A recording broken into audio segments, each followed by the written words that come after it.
परशुराम, जय हिंद। मैं सतीश राजपुरोहित, गांव मेरा बाटलाई पुरोहितान है, तहसील बालेसर, जिला जोधपुर, राजस्थान। सबसे पहले तो आप सभी आदरणीयों को मेरा हार्दिक आभार। कल रात से जब आपके बीच में एक वीडियो आया हमारे शेरगढ़ क्षेत्र का, जहां मेरे साथ जो घटना घटित हुई आप लोगों तक पहुंचा, आपने आक्रोश दर्ज करवाया, मेरे मान सम्मान को आपने अपना मान सम्मान समझा, मेरे स्वाभिमान को आपने अपना स्वाभिमान समझा, मुझे आपने अपने एक परिवार का हिस्सा माना, उसके लिए आपका सभी का आभार, धन्यवाद। कल की जो घटना है उसके ऊपर मैं सच्चाई बयां करूंगा और माँ सरस्वती से यही निवेदन करूंगा कि अभी मेरी जीवा पर बैठकर जो सच है वही मेरे मुंह से निकल आए। कल घटना क्यों हुई और किस लिए हुई, इसके बारे में मैं आप सभी के बीच में अपनी बात रख रहा हूँ। आप तकरीबन मैं 20 सालों से सामाजिक और राजनीतिक क्षेत्र में सक्रिय हूँ, मगर पिछले 4 साल से मैं जो मेरे क्षेत्र और ग्राम पंचायत और पूरे क्षेत्र और पूरे शेरगढ़ विधानसभा की जो पानी की समस्या है भयंकर, उस समस्या को लेकर मैं संघर्ष कर रहा हूँ। मतलब कांग्रेस सरकार के खिलाफ भी मैंने संघर्ष किया और अपनी पार्टी के नेताओं के खिलाफ भी मैंने किया। और सबसे ज़्यादा हमें उम्मीद इसलिए शेखावत से थी क्योंकि वो देश के जल संसाधन मंत्री हैं। जब उन्हीं के संसदीय क्षेत्र में ये हालात हैं तो हम उनसे अगर मदद नहीं मांगेंगे, किससे मांगेंगे? अगर वो हमारी मदद नहीं करेंगे तो किससे आ सकेंगे कि हमारे क्षेत्र की जो पानी की समस्या है वो ख़त्म हो जाएगी। तो इसलिए सबसे बड़ा मुद्दा था पानी का। और दूसरा था जो पिछले 5 साल, तकरीबन 4 साल हो गए, महापौर इलेक्शन जोधपुर के अंदर आपके सामने ये घटना घटित हुई। आपको सारा पता ही होगा कि इंदिरा जी राजपुरोहित को जो महापौर घोषित किया गया और बाद में शेखावत साहब के इंटरफेयर से जो दूसरे प्रत्याशी को बनाया गया, और अभी इस विधानसभा के पसवदा विधानसभा से राजपुरोहित समाज को जो टिकट मिल रहा था, ब्रह्म समाज को, उसके इंटरफेयर किया। गुरु महाराज ने तो जो कभी राजनीति में भाग नहीं लेते हैं, कैलाश चौधरी को भी कहा था कि वे राजपूत समाज को सपोर्ट करना, ब्रह्म समाज को सपोर्ट करना, और कैलाश ने भी वादा किया था। उसमें शेखावत साहब ने इंटरफेयर किया। और तीसरा, गुरु महाराज तुलसीराम जी के साथ में जो केदारनाथ एलिपेड पर हुआ मामला, आप सभी को ज्ञात होगा, नहीं मैं बाद में इसके ऊपर प्रकाश डालूंगा। ये सब चीज़ें थी। और चौथी चीज़ थी जो हमारी पार्टी लोगों के बीच में भाजपा राम मंदिर और धर्म के नाम पर जो वोट मांग रही है, और हमारे ही भाजपा के कुछ सीनियर नेता हमसे बड़े, वो श्री राम के भगत हनुमान जी के ही मंदिर पर, उन्हीं की मंदिर की ज़मीन जो पीछे पड़ी उसके ऊपर कब्जा कर रहे हैं भूमाफियों से। तो चौथा ये था। और तकरीबन 10 मुद्दे थे मेरी, जिसमें ये 4 प्रमुख मुद्दे थे। इन सब को लेकर मैं कल जो शेरगढ़ में मीटिंग रखी गई थी, मैं वहाँ पहुँचा। हमने सबसे पहले हमने शांति से उनसे बात करनी चाहिए, तो विधायक साहब ने टोक दिया, बात नहीं करने दी गई। अब वो क्या रीज़न है वो जाने।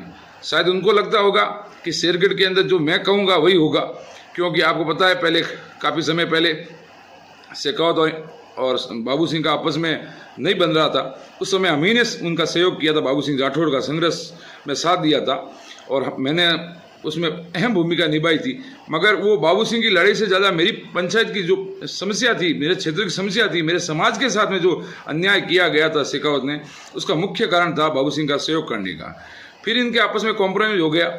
तो बाबू सिंह जी ये चाह रहे थे कि भाई मैं जो शेरगढ़ में करूं, मैं जैसा कहूं वही कार्यकर्ता बोले, और राजपूत समाज या ब्रह्म समाज के जो कार्यकर्ता हैं, नेता हैं, सिर्फ हमारे लिए दरिया बिछाएं, हमारा आदेश माने, हमारा हुक्म माने। तो हमने ये मानने से इनकार कर दिया। हमने कहा हमें मंत्री पद नहीं चाहिए। आप मंत्री पद में बेखावे में आए हो, चाहे उनके प्रलोभ में आए हो, ना मुझे मंत्री पद चाहिए, ना मेरी शेरगढ़ की जनता को मंत्री पद चाहिए, ना मेरे राजपूत समाज को मंत्री पद चाहिए। तो हमें जो हमारे साथ शेखावत ने किया उस सब चीज़ों के बारे में हमें इसमें स्टिफन कर दीजिए। तो हुआ क्या कि तकरीबन ये समझो मैं 2 महीने से इसका ज़्यादा विरोध कर रहा हूँ शेखावत साहब का।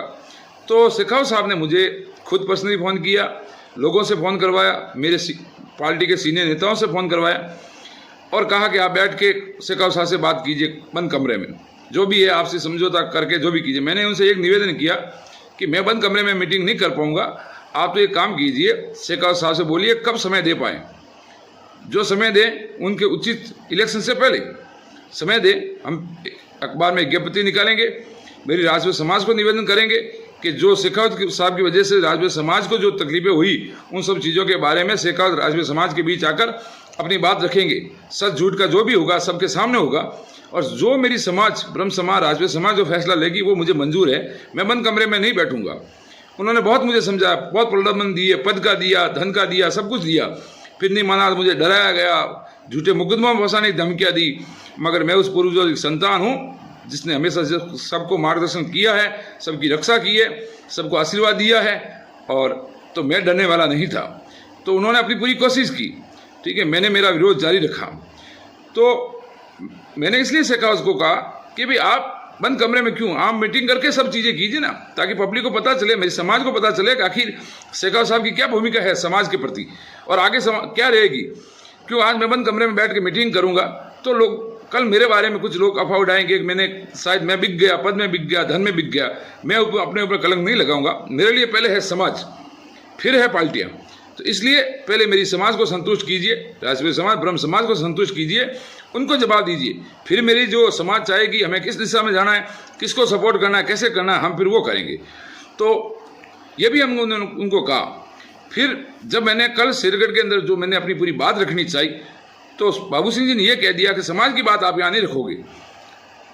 तो मैंने कहा विधायक महोदय यहाँ नहीं रखें, कहाँ रखेंगे? तो यहाँ नहीं रखोगे तो क्या शेरगढ़, मैंने कहा क्या शेरगढ़ की सिर्फ आपका है? शेरगढ़ में जो रहते हैं शेरगढ़ की सारी जनता का है, शेरगढ़ आपका अकेले का नहीं है। और यही जनता ने आपको जिताया था। जिस समय शेखावत साहब का आपको टिकट देने का विद्रोह किया था, आपको हराने में उनका पूरा सहयोग था, उस समय शेरगढ़ में जनता ने आपकी इज्जत रखी थी, उसमें हम भी शामिल थे। हमने कितनी मेहनत की, आपको टिकट दिलाने में कितनी मेहनत की, आपके लिए कितनी मेहनत की, वोट दिलाने में कितनी मेहनत की, विधायक साहब आप सब जानते हो। तो इन्होंने